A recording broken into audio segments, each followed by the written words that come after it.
Have you ever asked, what do bloggers do?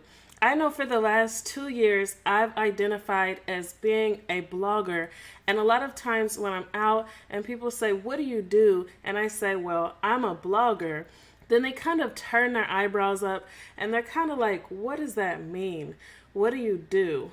And a lot of people think that to be a blogger, you are sitting at home or you don't work a lot or it's an easy job. And there's so many misconceptions about what it means to be a blogger. This is part 2 of a 2-part series answering the question, what does a blogger do? So if you haven't checked out part 1, where we talk about the skills required and what does the blogger role mean, then definitely check that one out. If we haven't met before, you're watching the How to Entrepreneur YouTube channel, where we talk about how to start and grow businesses from idea to full-time income and from full-time income to enterprise. So if you haven't yet, definitely subscribe to this channel and click the bell icon so you can be notified of upcoming videos.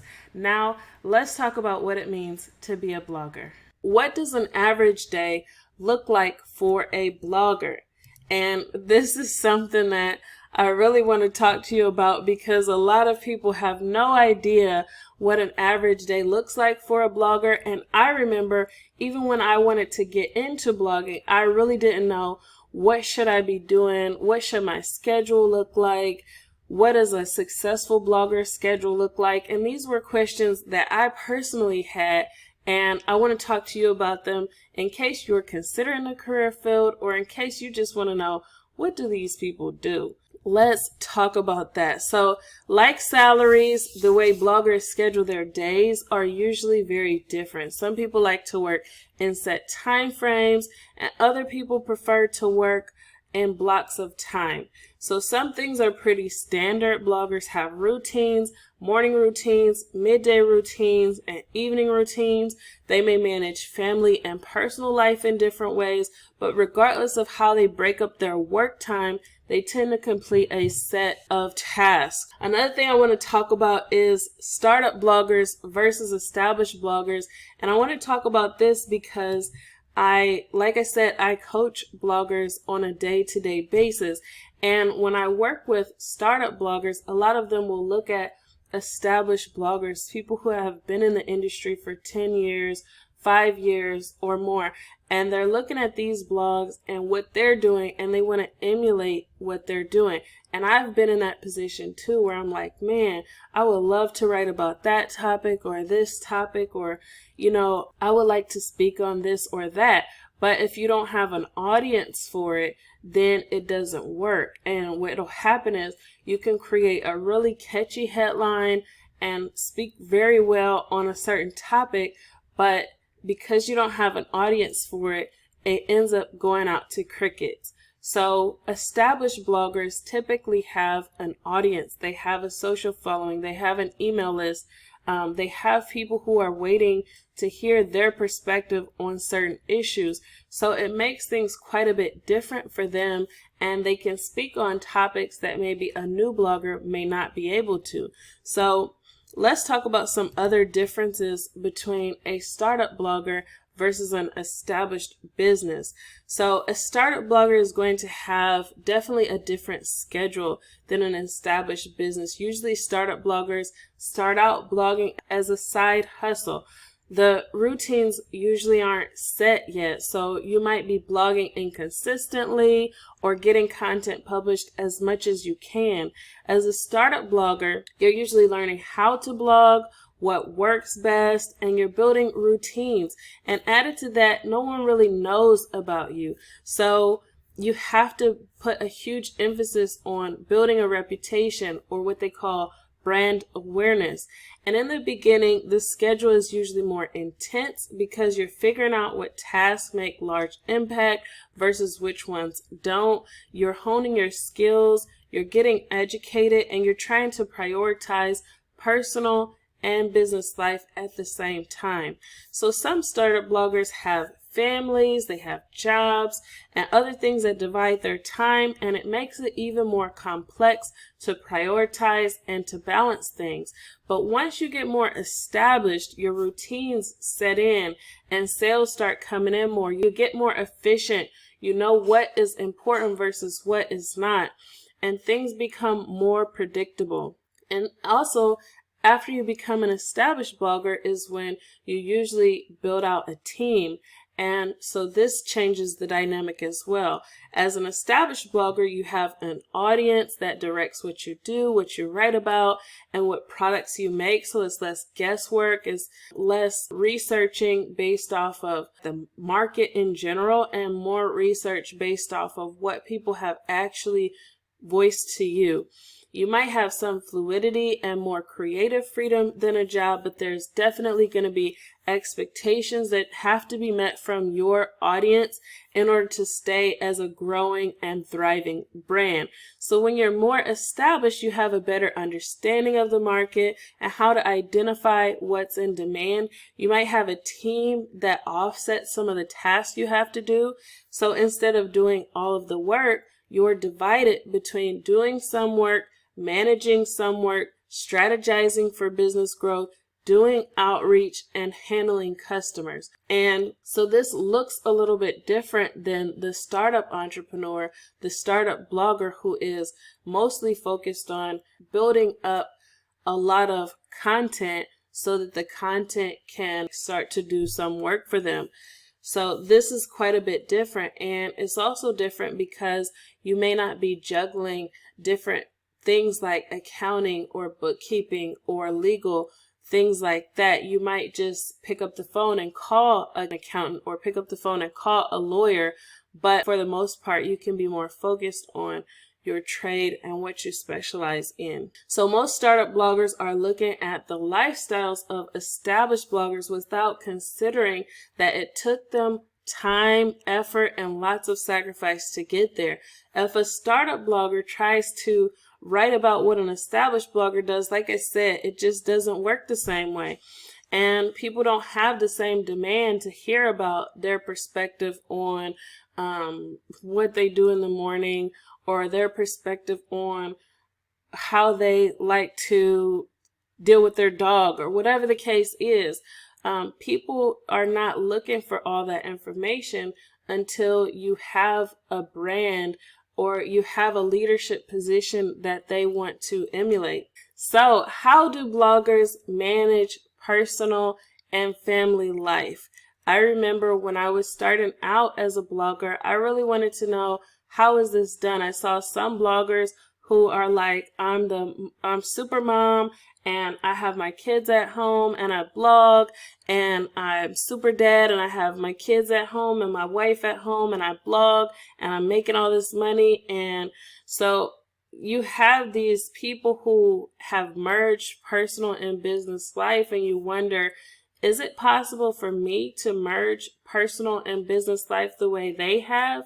Is this something that I can juggle? It looks cute, but is this something that'll work for me? And if you've ever had those questions, definitely this is going to be helpful for you. So let's talk about how bloggers manage personal and family life. Now, of course, like any other career field, bloggers can have various different family backgrounds. Some may be single and use blogging to support themselves. Others may have more personal responsibilities like kids, financial responsibilities, friends, family, community participation, jobs, services they might offer clients, and they might have dependents. So everyone has the liberty to balance personal and family life however they choose. Now, professional bloggers have to make sure that blogging is non-negotiable. And so you kind of have to decide, how do you need to manage everything else so that blogging can be non-negotiable? If that is your profession and if that's where you want to make money, you need to really make sure that you guard that time that you do those non-negotiable tasks. Personal life situations come up for everyone, but professional bloggers make sure that blogging is a top priority regardless of what goes on. So bloggers that don't make it to the same level of success as professional bloggers tend to be more spotty and change the importance of blogging based on what other circumstances come up. For example, when my son was in and out of the hospital, it was very emotional and very stressful. And many hobby bloggers would have simply focused on the personal situation, which isn't wrong. But I saw my profession to be a part of the solution for my family. And so I blogged from the hospital room. I've blogged through others' tough situations.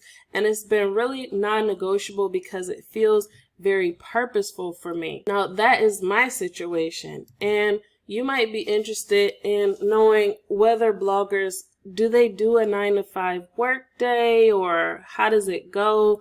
How do they do it, especially if they have the kids and the husband and the dogs, everybody running around. So if you've ever asked how do they schedule out their day, then let's talk about that. So working a 9-to-5 workday is optional in the blogging career field, and that is really a cool feature of blogging.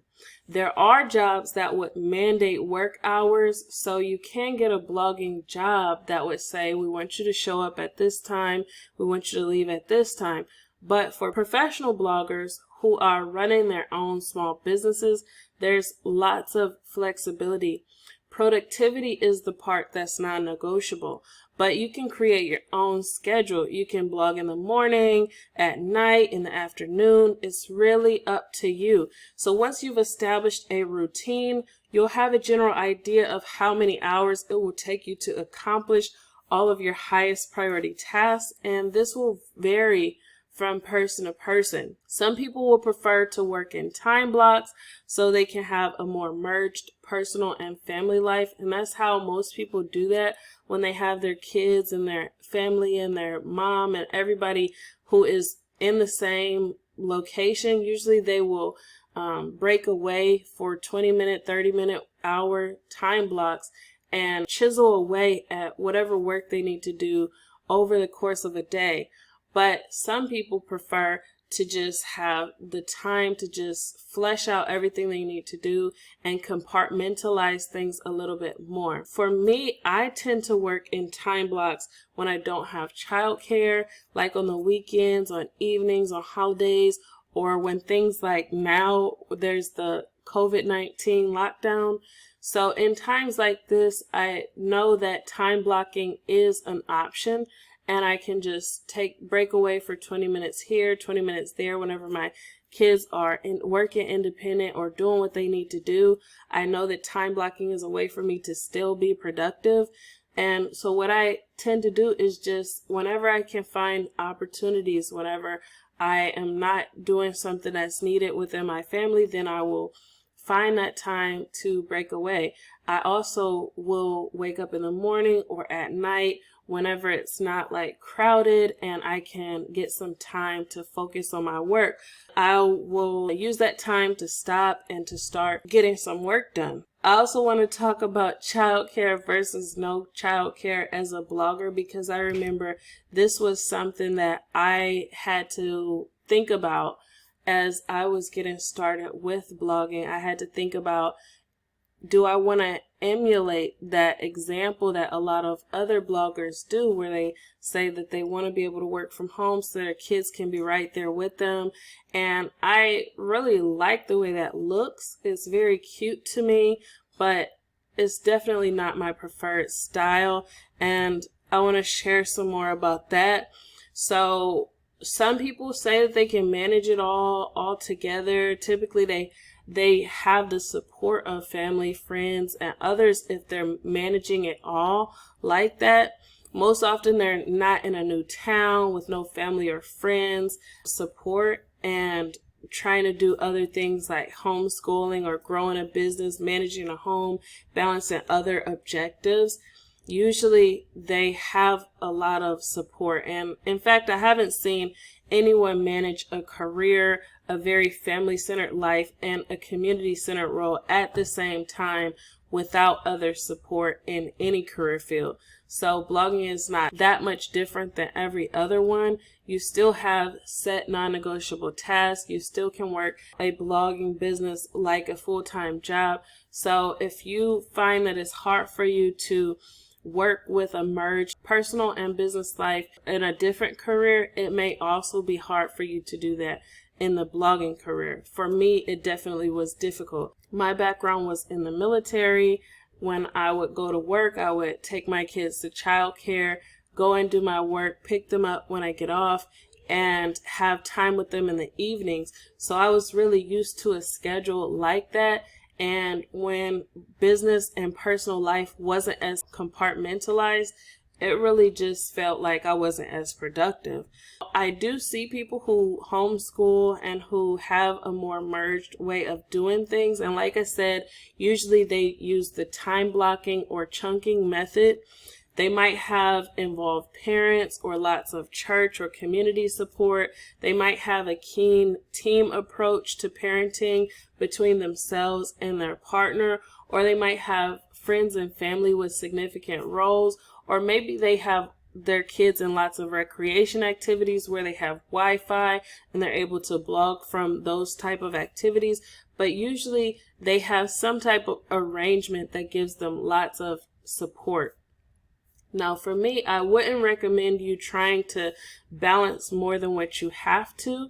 And it's best to build a strong support system where you have family, friends, and community who are supporting your childcare, social, and emotional needs consistently for you and your family.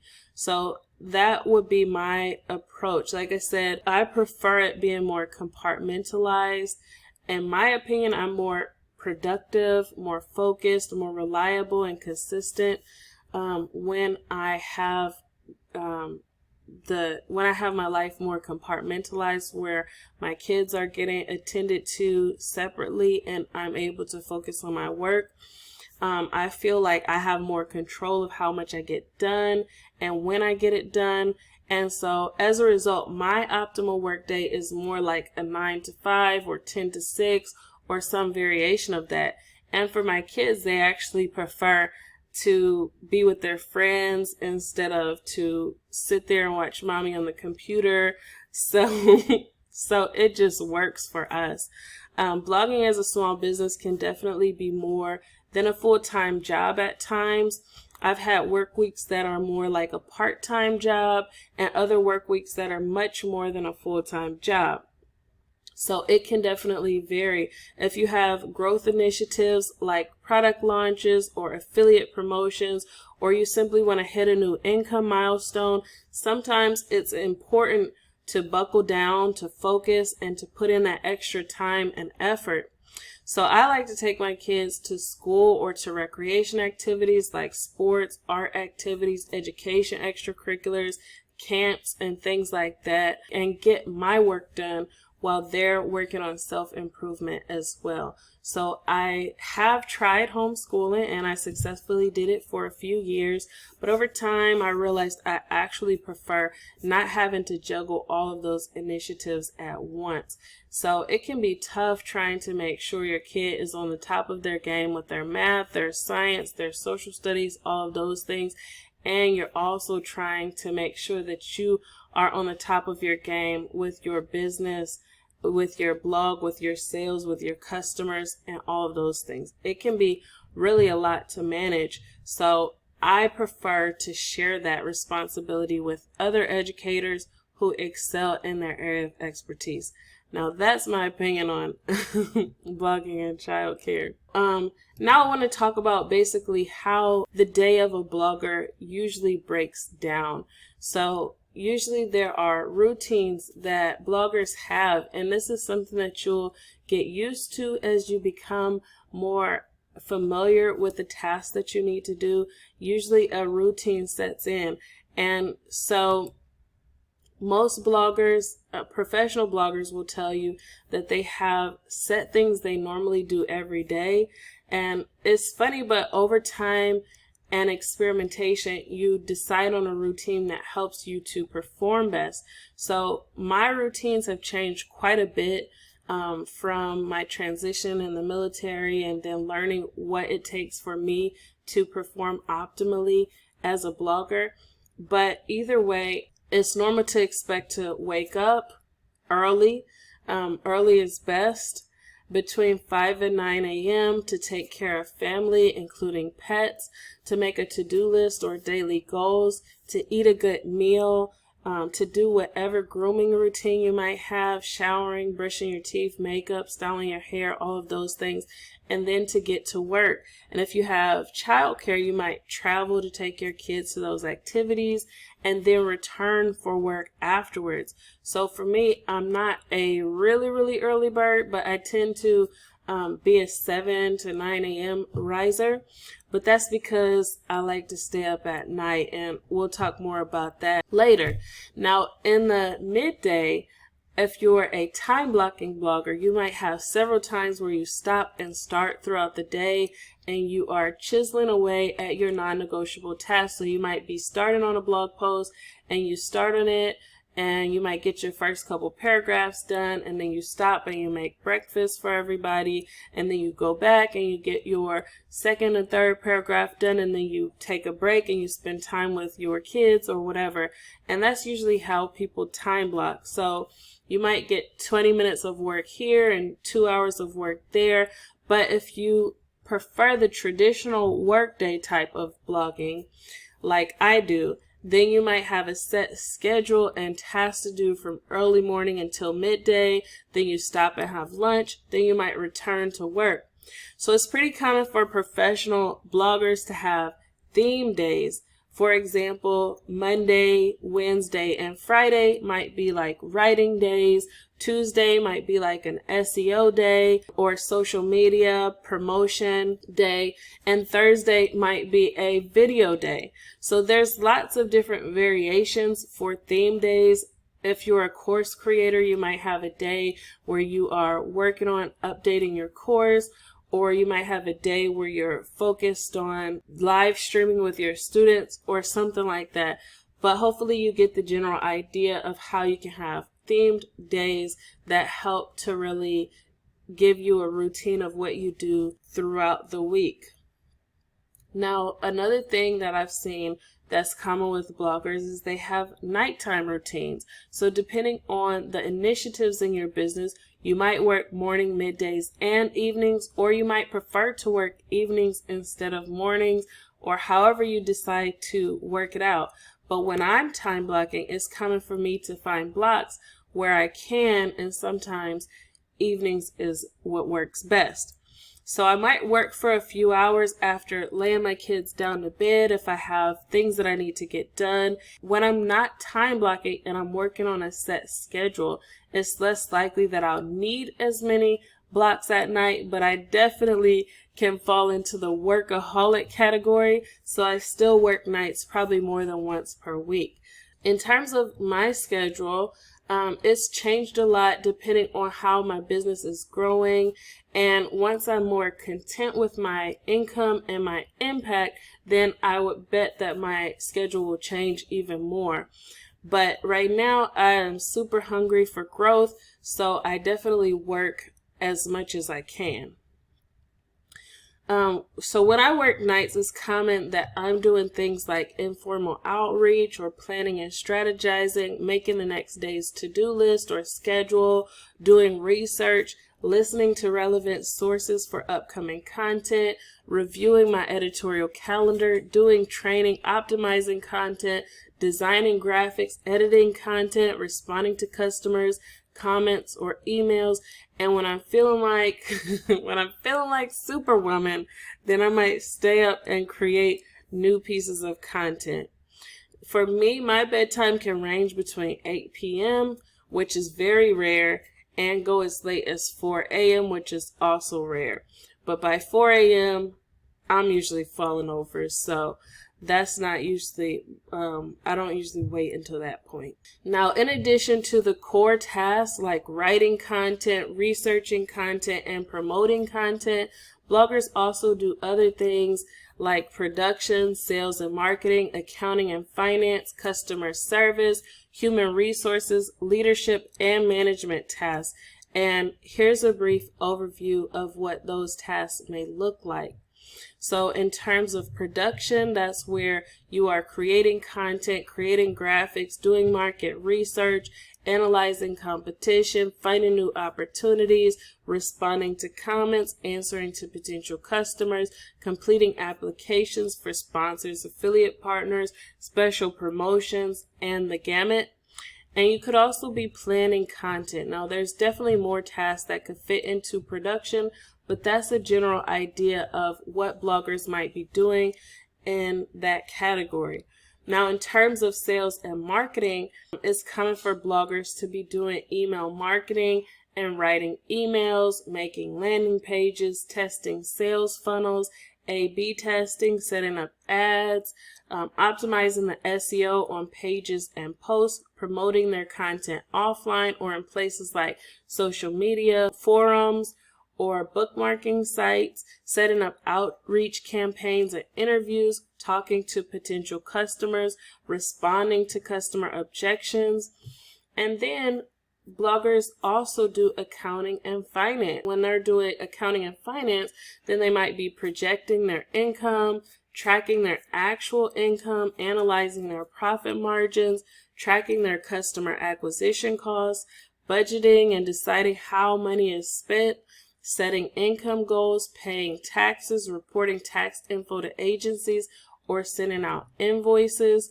When they need to do customer service, they are likely fulfilling customer expectations, whether that means they are selling products, satisfying affiliate partners, or satisfying display advertisers. They could also be responding to questions. And then professional bloggers as small business owners also tend to do their own human resources stuff until they have a team and they hire this all out. So they could be paying themselves, running their own payroll, paying their employees, finding good contractors, finding good people to work with, making exciting incentives to get their culture excited about building the business and accomplishing the mission. They also have to do things to keep their employees and their contractors happy, because again, that's another area where you have competition. If you have really good people, there's another blogger out there or another media company that could be looking for them. So human resources is also important. When it comes to leadership, bloggers also have to do their business planning. They have to analyze their business strengths, weaknesses, opportunities, and threats. They have to decide on how to take advantage of new business opportunities. They have to think about how they can increase market share. They have to think about being an example of the business mission that they stand for in day-to-day life. And in terms of management, they have to make sure the resources are accounted for. If they buy a computer, if they buy an office desk, even if it's for the home office, if they buy a video equipment and a setup, they have to make sure that everything's accounted for, everything is put away, everything is taken care of well. They have to manage the quality and the longevity of their business purchases. They have to make sure people and resources are serving the purpose they've connected with the company for. So if you buy something, like maybe you buy flyers or something like that, you want to make sure that they're used properly and that they are not just deteriorating because you didn't use them when you said you would. So this all goes into management, just preserving the resources for the company. And you also have to concern yourself with legal as a blogger. So you have to make sure that your business is in compliance to governing legal authorities. You have to protect the intellectual property of your company from theft. So it's possible that as a blogger or blogging company, you might be filing trademarks, copyrights, and other formal documents.